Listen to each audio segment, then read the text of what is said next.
Good afternoon, everybody. Welcome to the April 18th meeting. Let you all very well community council. Thank you all for taking time on your busy days to be here. Can I get approval? I'll make a motion for the approval of our agenda for today.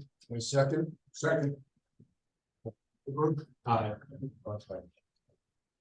We are now also asked to approve meeting minutes for February 14th and January 18th. Because we didn't have a quorum, we didn't have one now, so I'll move it in a second. Second. All in favor? Aye. Okay. We were caught up with all of the previous stuff. Okay, so my chair's report. We have new schedules coming into effect on the 7th of this month. And the first thing I have is the Park Avenue viaduct, and both of I saw evidence of work going on there. And there was a question in the previous meeting about the effect on schedules. So should I just read what you wrote, or do you feel like We can, unless we have Andy here who can give us more of an answer. And then, I don't know if Andy was also gonna share with us or have the ability to share with us the graphic that was shown at the board meeting about how things are gonna be slid into place over the. I'm sorry, Lisa, I only caught half of that. What was the question? About the viaduct work, Oh, yes. So I don't know if you want to answer the question about whether there would be any disruption to the schedule. That's your answer, but I didn't know if you had the ability to show the graphic representation of the work that's going to be done, which is really cool. Just got out of a long meeting and I'm trying to get a couple things done all at the same time. Let me see if I can get that pulled up for hopefully. We'll come back to you. Just let us know when you're ready. Yep. Please.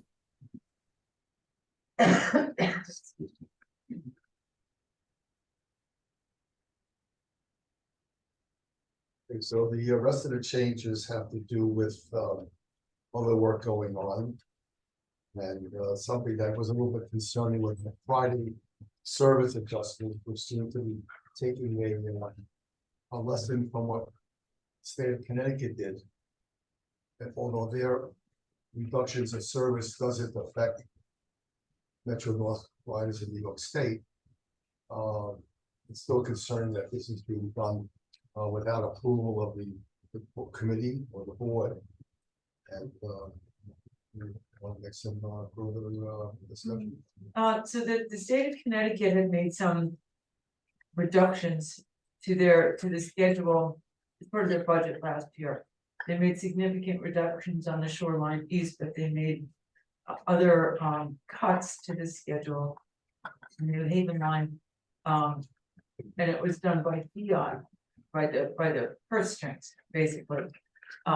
And a lot of people raised the alarm. It was done looking at the numbers about rewriting and what. My understanding is that the governor of Vermont was looking to reinstate funding for those trains this year. I think, and the Connecticut Commuter Council, unaffiliated, had a lot to say about the cuts, and it's disheartening that that Metro North would be following that path without a conversation about the effects. Looking at without some kind of study and assessment, looking to see what the effects are on riders, and if there was a conversation with Connecticut or with riders, it certainly didn't happen at the committee level, as Andy just said. But to the red flag that we've had is service adjustments, because that tends to be service cuts. So if there are changes to the schedule, and it would be helpful to know what the to know a lot more information about this. And so maybe Andy can give us Maybe Andy can give us an update on that, or we can request more information. Or maybe Peter has one. You don't put you on the spot.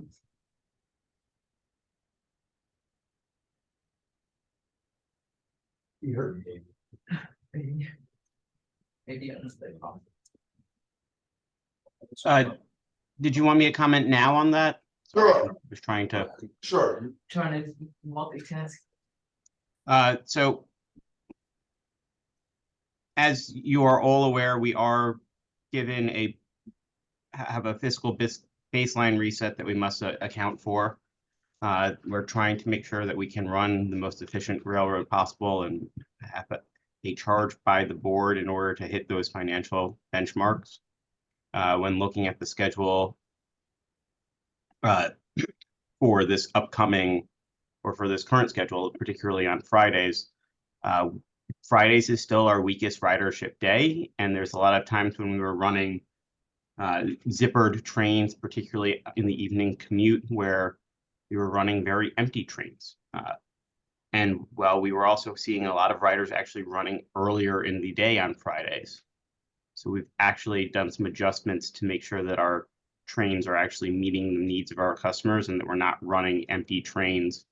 So we've shifted up some schedules from later in the peak and combined some of those zippers to make them more effective and actually having a passenger capacity that reflects what the ridership could be. And we're still not talking about high ridership capacities. We're talking about, trains that were going from 30% ridership to two trains of 30 and 40% ridership to a train now at 60% ridership. So the scheduling was done in order to make sure that we're running smarter there, and then was adjusted to move things earlier up because we do see a lot of particularly in the summer, the early getaway. So there were additional trains dispersed throughout the schedule to account for that. Those were some of the changes that were made with the fiscal baseline requirements that we have to meet in mind as well. Is that temporary, or was that in line with the Connecticut cuts? And if Connecticut restores their budget, will those be readjusted? So the Connecticut, this was independent of the Connecticut. You're right, there's no New Haven, it's just strictly Hudson and Holland. Okay, Correct. so they also saw that there were. No changes on the. Okay. Apologies. Correct. This is independent of anything going on in Connecticut. Okay. We're hoping to see those restorations as well, as we would like to see more of those trains, because their cuts were not just targeted at lower ridership days on Fridays, but they did things that affected every day of the week. So we would very much like to see those restorations as well. Thank you. I just, also on the topic of the new schedule, though, you did restore several trains in the PM rush hour that had been stopped in January because of work. I think it was track work in the tracks leading into Grand Central. And that was a very pleasant surprise. It was not publicized in the conversation about the new schedule coming out. There's a lot of talk about the changes on Fridays, announcements were made on board. But people didn't really announce that the other trains were coming back. So my only suggestion is to take credit where it's due. The work was completed promptly, and it was great to have that service back. The consolidated trains had been quite crowded, as we talked about in our February meeting, probably. Yeah. But we actually got that work done a little early. We were excited for that. So yeah, no, as I said, it was a great accomplishment, and congratulations, and don't be shy about taking credit. Thank you. Noted. Are you ready to talk about the viaduct work? If you need more time, please let us know. I haven't been able to get the slides up, but I'm happy to talk about it. As noted, there will be this schedule does account for the viaduct work and is built around that in mind, which is also one of the reasons why we did try and slide things a little earlier when you're talking about people getting away earlier in some of the work that we're going to be doing. The schedule is designed to allow for 2 tracks to accommodate all of our weekend service after I forget the exact cutoff on Fridays, but the schedule has been developed over the past couple of years, actually, in order to be ensured that we can continue to run our full weekend schedule well, not without delay, while also taking 2 tracks out in order to accommodate the work that is being done on the Park Avenue Viaduct in excuse me, a series of weekend shifts where sections will be replaced every weekend for the 65 weekends where this work will be taking place over. And we saw the those cranes as we went south of 125th Street earlier. But the work is already factored into the schedule, so there won't be any additional modification because of that work. And that 65 weekends, what is the date of that as it stands right now? It is summer 2025 for, I believe it is summer 20. Again, that's also subject to weather and what other conditions they might have to deal with, and but that's with this phase. And I'm still trying to pull up the video that's great and very explanatory. Okay, super, thank you. You can even text me if you have it whenever you find it. Great. I'll let you know. Thank you. So, well, there's rest of the schedule changes there. We had, they're looking to keep these schedules in effect until October the 6th. West of Hudson, next on May 15th, they're going to change. And even though the New Jersey Transit increased fares 15%, will be increasing 15% as of July 1st. It should have no effect on Mascot Valley Airport service line. And 3% in perpetuity. Yeah. See. Well, the only thing that even comes close to that is the state of Connecticut imposing fare increases every year to pay for the MA costs. A few years ago, they had like 7 or 8 years in a row. Yeah. But it's also my understanding that the MTA caps the west of Hudson increases, so we won't see it. We won't see an increase for Rossland fares or North. No, it will stay. It'll stay until the MTA raises it, and then it'll go up. So that's all I had over here. Question, sure, man. What is the Golden's Bridge to Southeast Walkway project? And also, what's being done at the Poughkeepsie station listed here? Andy? You're not open yet. I'm sorry, I couldn't quite hear you, Walter. That easily. Walter asked, the Golden Bridge project and what work is being done at the Poughkeepsie station.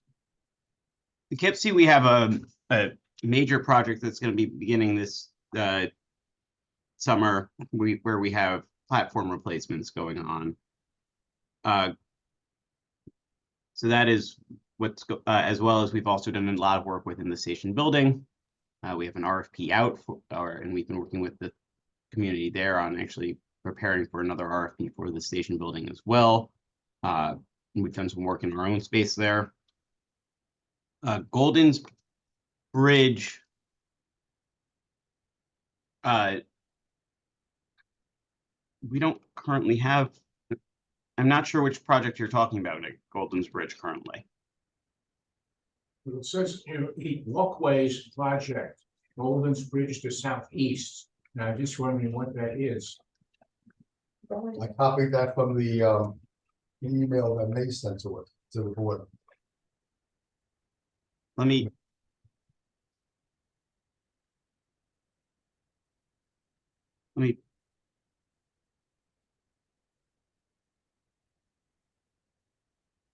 Give me one moment. I just need to see what it is.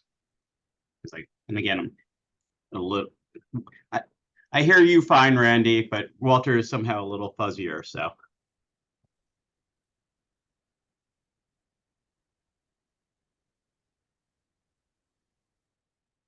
We can give you some more time. It's very flexible here.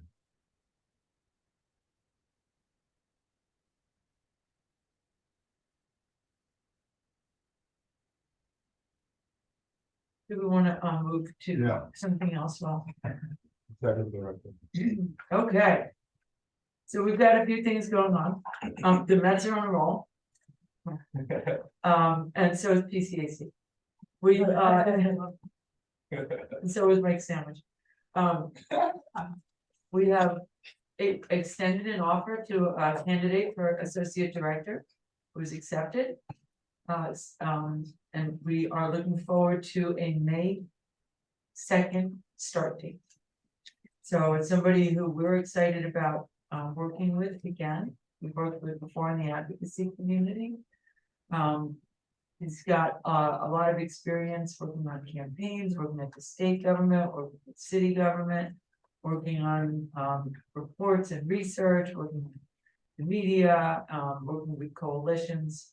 So working with us. So he's familiar with funding and finances and rider related issues and housing, TOD, and all of the things that are important and impactful to our the people who we represent. So more to come. We'll do an official introduction email as soon as it gets his BSCID number, which is just, that makes him real. But we're thrilled. We think that their time is a charm here. So the state budget is almost real. We are anxiously waiting to find out if the three-legged stool that we have been hoping to see, and that is the FAIRS Act, is included in the FARES is included in the budget. As you probably know, there was a slight glitch / cyber attack on the budget making equipment or system, so that it's being done in a different way, and it's harder to sort of search and look in the materials. So the FAIRS Act would allow, would fund, because it would come with funding, would allow seniors, disabled riders, and Medicare eligible riders to use their discounts in the morning peaks and the railroads. Would provide for a city ticket weekly within the 5 boroughs, and also bring fair fares to the commuter rails. And when you look at combining fair fares and city ticket, that just really speaks to the affordability issue and the targeted affordability issue that Daniel continues to focus on as well. So we are hopeful that it will be included in the aid to localities funding portion of the bill. The assembly included raising eligibility of fair fares to 200% of the federal poverty level from 120%. How do people prove this when they make an application for that? There are a lot of, well, if you get HRA benefits, I don't know if it's called HRA anymore. If you get benefits through HRA, And you want to back. you still have to apply. Yeah. But yes, it should be more automatic, and they're making the MTA and the city are making a much bigger effort to educate people about the program. I went to a pop-up event at, of all places, Atlantic Terminal, which set up so nicely somebody from the press to ask a question about if they were going to extend this to the commuter rails. So I was more than happy to answer that, even though Rich Davies said, "Oh, but it's not his railroad." So it just seemed interesting that would be the location of choice. So Senator Conley has been our true champion in pursuing this, and his office has been amazing and responsive, and there's a lot of support. Now we just need to get it over the finish line. So, traditionally, is this something you pursue in a budget? Well, it'd be great to pursue funding for it in a budget, but it's a policy issue that we would hope that the MTA would take up. Fortunately, our members don't have votes and can't make motions. So that is that would be covered under the Right of Representation Act, which is S20A 923A. Which is something that we're continuing to advocate for, but it's not strictly a budgetary issue, so we're parallel tracking that, but right now we're sort of putting all our effort and all of our energy into FAIRS Act and waiting on pins and needles to see if that will come to fruition. So once the budget is done, then they could go and do all the other stuff. But yeah, I mean, they've been doing some of that, but it's really, that's where our focal point has Sure, been, sure. and that's where, you know, that's where we want them to be focused too. But, you know, they're a lot of their attention has been focused on making sure that there are, that the bills that they want to see in the budget and the big ugly are getting smushed. And that includes, something the governor spoke about yesterday, which was a cyber, which was about, regulating some online content and access and targeting for youth that Senator Bernardus also pursued. So, you know, there are definitely policy things in the budget. But there are also a lot that get tackled and taken up at the end of the toward the end of the session. And that's where we've got more than 50 sponsors. And we're continuing to reach out on that. So after the budget, it would be great if you continued your outreach. Oh, it's also an election year. So, you know, they've got that too, especially those who have contested elections or have to go But out. if they were ready, the people that I contact, they've already signed on. I don't know if they signed on, we'll confirm or double check that. Some of them have. Some of them have, great. So just getting the ones when it's the appropriate time, who have not. Yes, yeah. Yeah. Well, we have a co-sponsored, and. okay. On the assembly side, there may have been a few from us too, so it had some. Don't rush them, but we have to. Okay. Yeah. So I'll follow up. we'll pursue that, we'll pick that back up, but we've been really hyper focused on the FAIRS Act, congestion pricing. So, Jack and Kara, first, none of this would be possible without this amazing team who really just work consistently, and late at night to, and from another continent to, and soon from a tropical island to get this, to really keep moving, to keep this moving and keep our priorities, you know, floating to the top. So, and in the middle of a moving truck. Right, so. Yeah. So it's, you know, the amount of work that this small but mighty team puts out is just unbelievable. Congestion pricing it's a coming. There are still some lawsuits that need to be settled. Karen and Jack went to New Jersey. And I got to listen to some of the arguments in that were being made there, and had some, you know, it was interesting to hear. I'll let them talk about it in a second.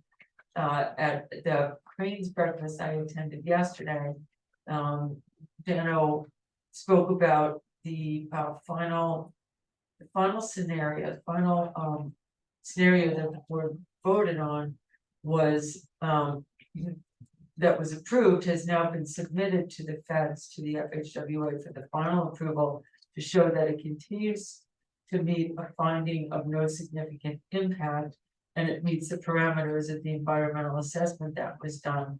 And he said, in fact, that it shows that there are less impacts than had initially been considered under some of the other scenarios. So he's confident. He also said, and you know, this wasn't new, but it was news, that there would, some of the mitigation money would go to New Jersey. And the way that had previously been framed was that there would be funding for mitigations in communities that had environmental impacts, including in New Jersey. So this was the only money that was statutorily determined was in the Bronx and near the Cross Bronx. in particular, and what some of those mitigation efforts would be, including refrigeration trucks at this point. Some efforts at schools, some additional greening, and things like that. But this was a much less roundabout way of saying, and New Jersey's gonna get money too. If you've been following, if it's at the trials at all, you know, Randy Mastro has basically said, if you give us money, we'll go away. I'm not quite sure how he could be the city's corporation counsel and be arguing in court against something that the city is involved in. But I don't know how he sleeps at night sometimes too. So that's a horse of a different color. So congestion pricing remains on track. There is a public engagement and awareness campaign that's on the verge of being launched, or it's just has been launched. And I don't know if you are involved in that as well, or if that's really just happening in the city. But there are a number of events and activities that are happening that we will be engaged and involved in some level as well. So I just clarify, because I did have several conversations with people who read the headlines this morning.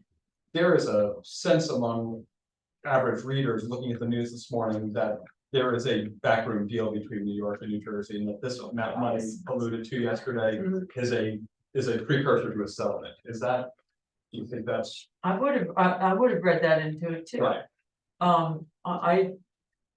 You know, what New Jersey has said is that they want money for transit for their system, their underfunded, underloved New Jersey transit system that they make no investment into.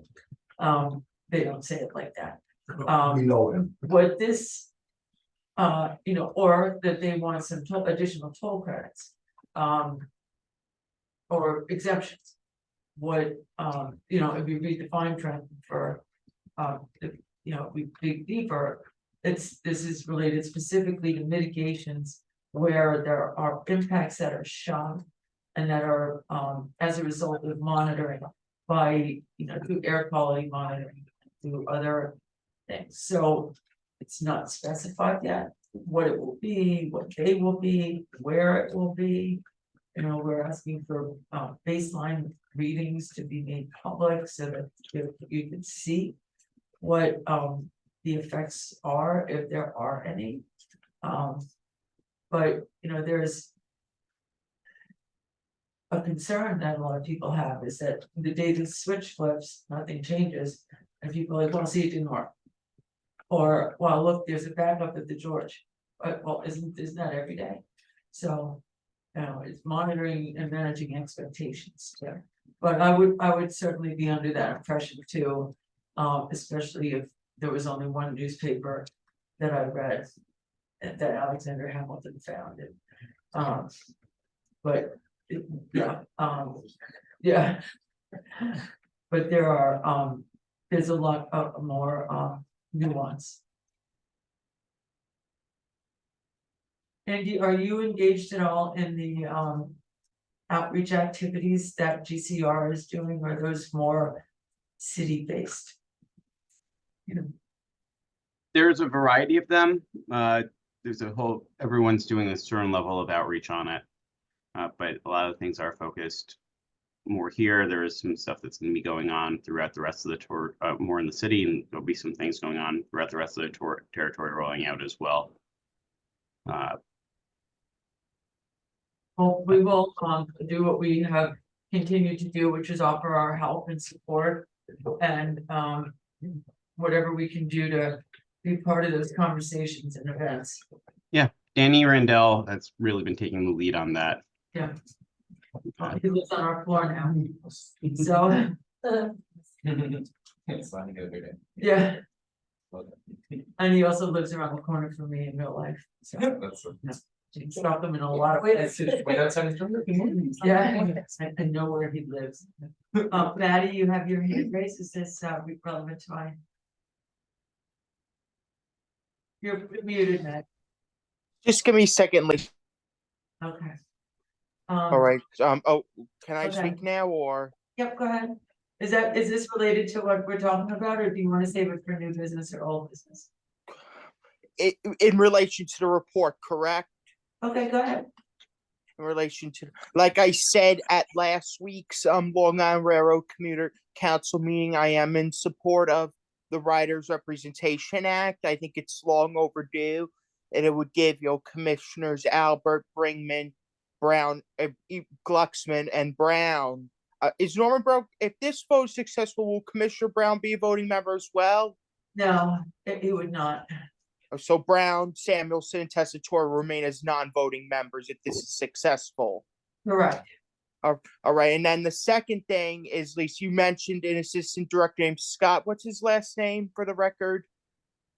I'm sorry, Scott. who? I didn't say a name, I think. Oh, okay. My apologies. That's okay. All right, Thank thank you. Andy, did I miss anything in my congestion pricing update or budget that you know of? Yeah. No one knows anything more about the budget. Yeah. Uh, Up here, passes. Right. Right. It's in very tiny print on my phone, but yeah.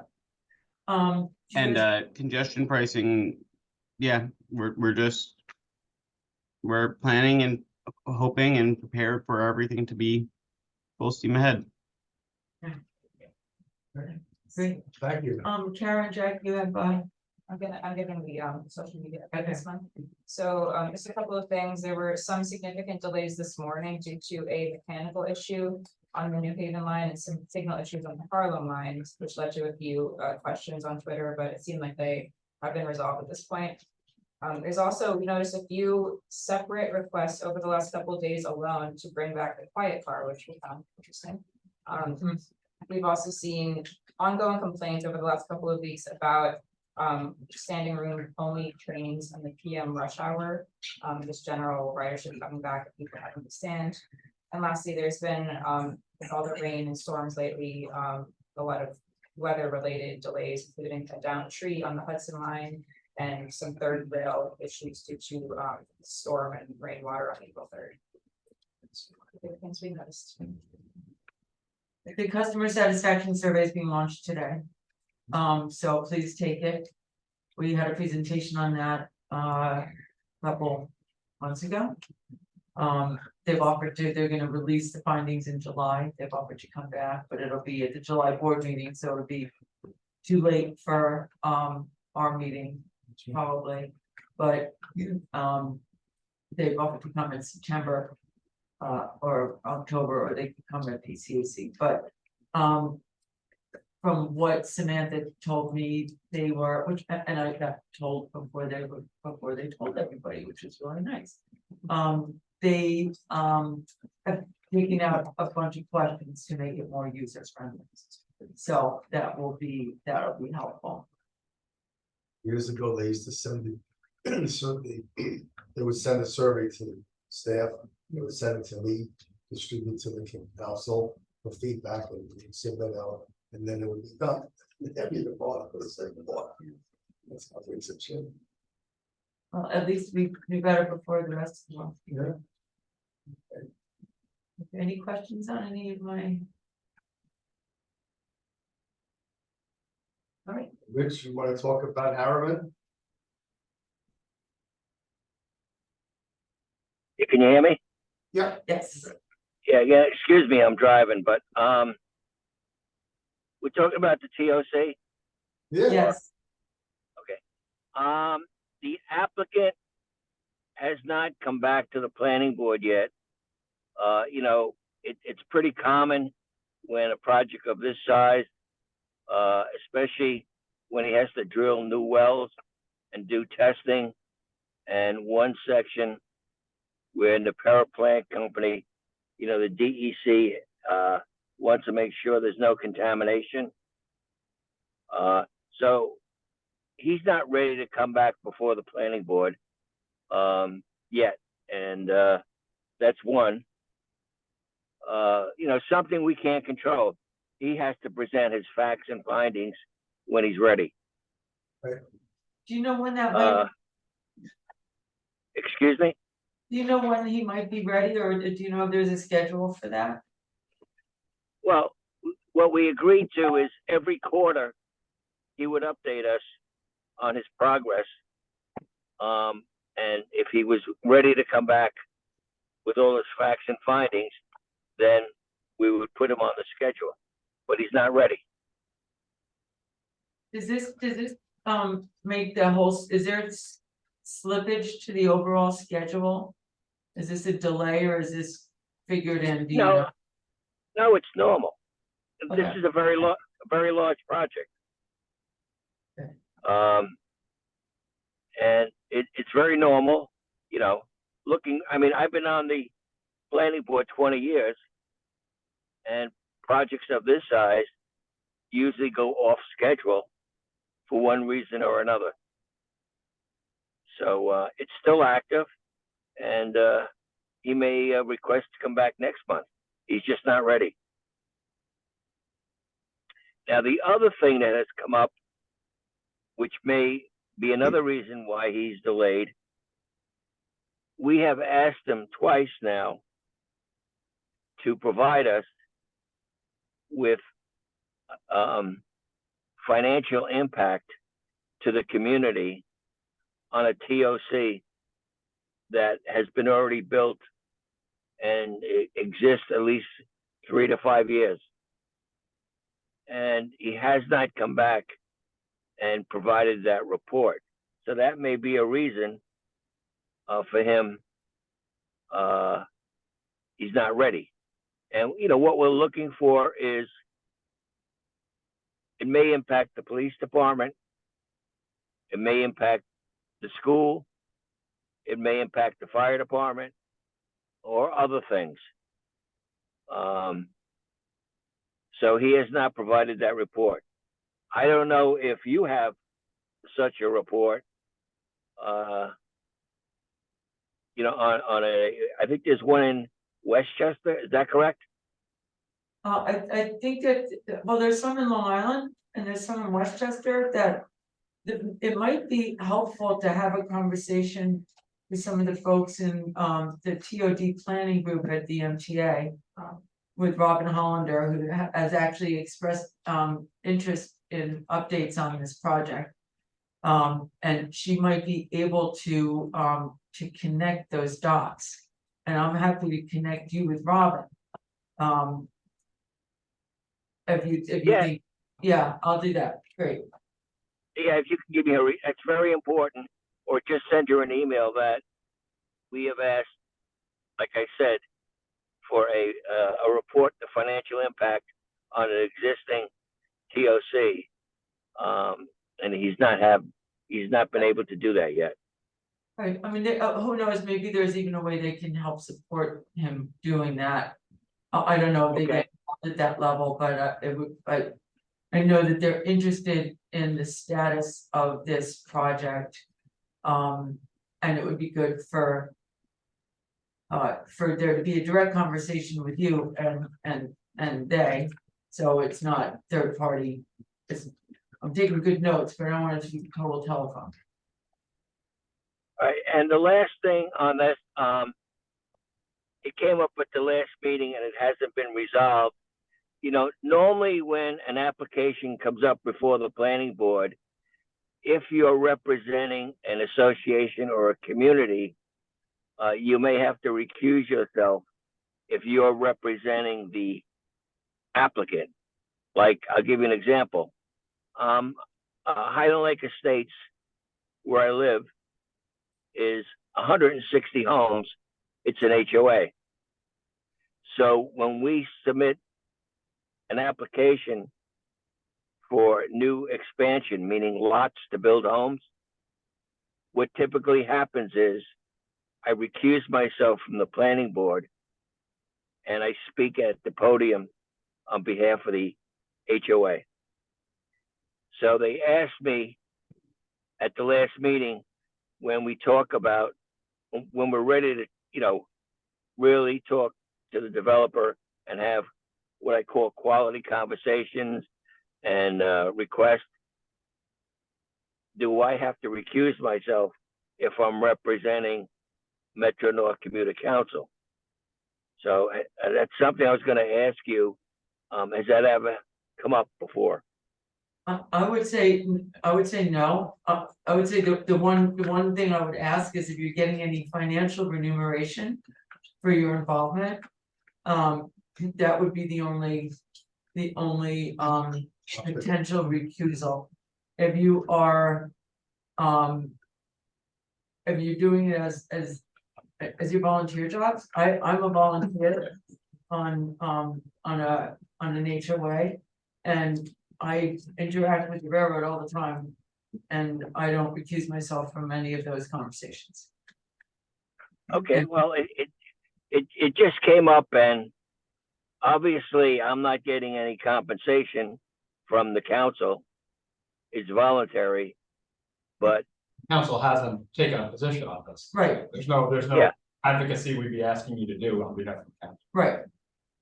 And, Yeah. and your conversation with Metro North would just be for informational purposes, not for advocacy purposes. I mean, if they hire you, if the TOC developer hires you as a lobbyist, that's a different conversation. yeah, no, yeah. Yeah, that's a different conversation. If in your capacity on the planning board, I would say, no, I do not see a conflict at all. Yeah, Is because we're exposing that you're a member of the Metro North Railroad Commuter Council. Yeah. That would be a good idea. Yeah. Unpaid. yeah, Volunteer, better. Right. yeah, because the example I gave you about the HOA, Mhm. I'm not a paid board member on the HOA either. It's just that it would benefit the community. Right. So that's why they asked me to recuse myself when we're talking about the HOA. And I'm representing the community, so that's why I'm asking you. No, I think you're fine. Yeah, All right, and then the other thing I have, well, I guess I'll wait till new business. Well, it's old business. Is that what we're talking about? Still, 2 years ago, I met with the county executive to renovate the Harriman Station, yes. and a letter was sent to the president of Metro North. I believe it was the Orange County Representative Poole at the time, and the president said they would put it in the capital budget. I don't know, it was 24, 25, 25, 26. Can somebody look up if that renovation for Harriman is in the capital? I think, now, didn't Kathy mention that was something that they were continuing to? probably Look the at? same place as Suffolk is. Yeah, no, I think it's further than that. Andy, I don't know, Andy, if you have any insight if that's where conversations are. Peter, you just joined. Okay, all right, and if you have that graphic and you can send it to me or share a link with it, that would be great, thank you. Peter, I know that you just came back into us, but you've been part of the conversation, and welcome back. You've been part of the conversation when we talked about the Harriman Station renovation. The shelters, the shelters. Yeah, shelters, yeah, do you know where things stand with that? Otherwise, Rich will get an update. Yeah, that's always we've done right after we dedicated the shelter. Yeah, yeah. 2 years ago. Yeah, I don't have any insight on that, capital project. Andy might be able to follow up with you or shed more info on that. Okay, we'll follow up, thank you.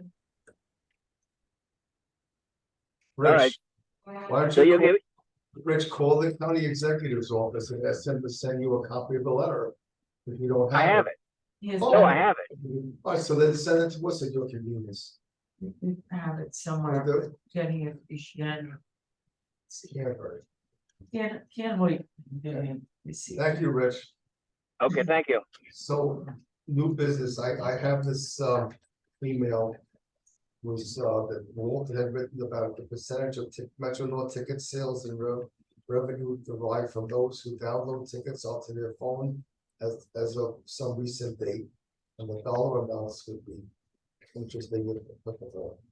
And so, did we get a response from the railroad? Oh, we just lost Andy. This was just last week. It was good. Yeah, I would be interested in knowing, there's an awful lot of people are now having their tickets on the phone. Right. As I do when I ride Amtrak. And it would be interesting to see what percentage of ticket sales are, the telephone sales, and also what percentage of the revenue is from this source.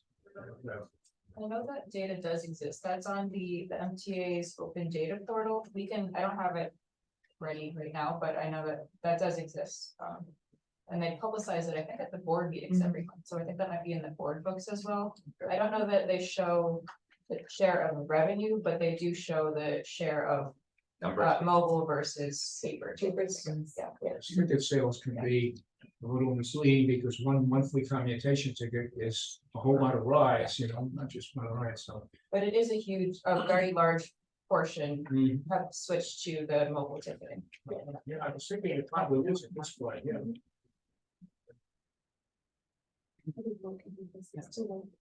Oh, yeah. Mike's got some new businesses. Yeah. Whatever you're ready. Yeah, go ahead. Go ahead. Yeah, so, as, I think many of you saw the email string, there is a group or maybe an individual in Mount Kisco trying to organize a community cleanup the right of way, since Lauren, he's had some level of success. My understanding is that Assembly Member Chris Burdick wrote to the MTA about this, received a response. They characterized as saying that the MTA believes it's doing enough, and pointed to an August annual cleanup of the right of way. He's also reaching out to conservation boards in several online communities. And so I just wanted to bring it up for conversation to see if, as Randy noted in our emails, there are a lot of logistical challenges to a true community-based cleanup. Yeah. But wanted to kind of bring it up for discussion and see if we might play a role in finding a good path forward. So I had shared your comment with Andy and he had to drop off, but his initial reaction was like, what? No. Actually, that's the tame version. But as Randy pointed out, safety is the most important. And not just personal safety, which is the most important, but railroad safety and security is another issue. They don't like trespassers. And that's unfortunately what you are if you're going on to somebody's right of way, on the railroad right of way. Somebody could be injured, there's liability issues. There are electrification. Yeah, I mean, there are. Yes, I don't doubt that. So I mean, the two things were, at some level, the work and investment necessary to create a safe environment for this work is worth it. And that's a combination of how many people are interested in it and how much traffic actually exists. The other question is the correct answer for this committee and the correct response to the community to say that Metro North needs to do a better job on its own of cleaning and protecting its right. It would be great to get some pictures. Yeah, you have one in there, and there's at least one. Yeah. I shared, but we can get more. Nobody in the subway rides to work, or you have these track safety. Yeah. Yeah. Yeah. I wonder if there are certain areas around stations that they can. Like. Yeah. As opposed to. Like outside the station, not in the actual station, like just outside. Again, the answer, I think a very legitimate answer for this committee is to say an annual cleanup of is not. Yeah, sufficient. I mean, we did a tour of along the railroad station and subway station, the Hunters Point Avenue and Hunters Point Avenue stations, in that the stretch in between those stations and down at Hunters Point Avenue along the railroad It's just disgusting. Right. And no, it's not enough. Well, there's track, back. Yeah. Yeah. So this is, now you understand. Yeah. Yeah. It makes So. We got Peter on camera. Is there a response coming? Yeah, Lisa, the only thing I would say is, if there's customer complaints, there's a number of different paths for them to communicate to Metro North. Obviously, when there's staff at the particular platform, we have ambassadors, you have the ticket agents. Obviously, sometimes they're limited in their availability. 70%, give or take, are paying for their tickets through the mobile app Train Time. There is a chat with us on there, so you can communicate anything that I would say is a non um, immediate need, so if it's, hey, there's debris, there's something along that lines. Obviously, if it's a much more higher level issue, you have the normal apparatuses of 911, 311, things like that, depending on, what county you're in and where you are. So there, our website as well, as another communication tool. Our staff does respond and does dispatch accordingly. So I think there are different tools that are available. That's kind of the basic I would share. Thank you. Thank you for that. And I would also add that the customer satisfaction survey might be a place to add something and a way to get people to fill that out. And which I think you're aware, it just got released today. Yeah. So, I mean, again, there's a lot of different things. I mean, again, for the immediate ones, if you're at a station, just for argument's sake, it's Mount Vernon, you see something, there's a number of different tools so we can dispatch our staff, appropriately. Thank you. Thanks. You're welcome. They should not go into the tracks. That is not one of the tools. They are very clear. That's not a risk. Okay, thank you. So is there any other new business? Matty has his hand raised. Thank you very much, Lisa. I'm going to say this. I said it last week. I'm going to say it again and again at the New York City Transit meeting. I want to wish everybody a happy Autism Awareness Month. I would advise members of the public and the board to wear blue for the April 29th and April 30th MTA board meeting. I'll say it again on the April 25th City Transit meeting. Thank you. Have a great day, everybody. Thank you very much, and to you as well. And just as a point, thank you for raising that, because our Transit Rider Council meeting will be held on April 24th this month. So a day earlier. Okay, why not the 25th? Because there are too many of us who are not going to be available that day for conflicts. All right, that'll be good. There's a Port Authority meeting then. Thank you, Lisa. But we have Rich Davey coming, so we're trying to make it up. Yes. Great, okay, thank you. Is there any other, we did a social already, right? Yeah. Social, that's nice. Yes. All right, so no other new business. I will make a motion that we adjourn. Second. Thank you, everybody. Thank you. Thank you. Bye. Bye, thank you. Bye. Great. I wonder if there's a way in like the NPA